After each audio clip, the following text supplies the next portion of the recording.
Hello everyone, आज हम बात करेंगे एक नहायत ही मुफीद होम्योपैथी मेडिसिन अल्फा अल्फा के बारे में।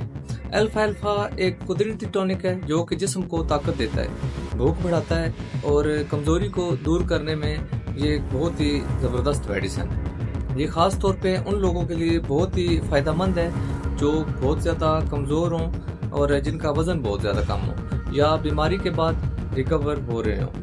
उन तमाम लोगों के लिए ये मेडिसिन बहुत ही ज़्यादा ज़बरदस्त मेडिसिन है। अब बात करते हैं बच्चों की, तो बच्चों में अल्फा अल्फा की अहमियत बहुत ही ज़्यादा है। अगर बच्चा बहुत ज़्यादा कमज़ोर हो, ठीक से खाना ना खाता हो या इसकी नशोनुमा बहुत ज़्यादा सुस्त हो, तो अल्फा अल्फा एक बेहतरीन मददगार दुआ साबित हो सकती है। ये दुआ बच्चों की भूख बढ़ाती है, जिस्मानी नशोनुमा को बेहतर करती है, कमज़ोरी और थकन को दूर करने में भी इम्पोर्टेंट रोल प्ले करती है। इसके अलावा नींद को बेहतर करती है।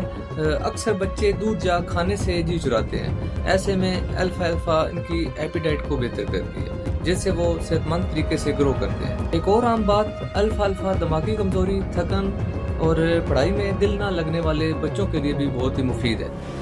आमतौर पे यह मेडिसिन मदर टिंक्चर फॉर्म में इस्तेमाल की जाती है और इसके चंद कतरे पानी में मिला के इस्तेमाल करें, बहुत ज़्यादा अच्छे रिजल्ट हैं इस मेडिसिन के। लेकिन तमाम दवाएं हमेशा डॉक्टर के मशवरे से इस्तेमाल करें। और लास्ट पे, अगर आप चाहते हैं कि आपका बच्चा सेहतमंद हो, तवाना हो और एक्टिव हो, तो अल्फा अल्फा एक बेहतरीन कुदरती सपोर्ट हो सकता है। दोस्तों, ऐसी मज़ीद वीडियो के लिए मेरे चैनल को लाइक करें, सब्सक्राइब करें और फॉलो करें। अल्लाह हाफिज़।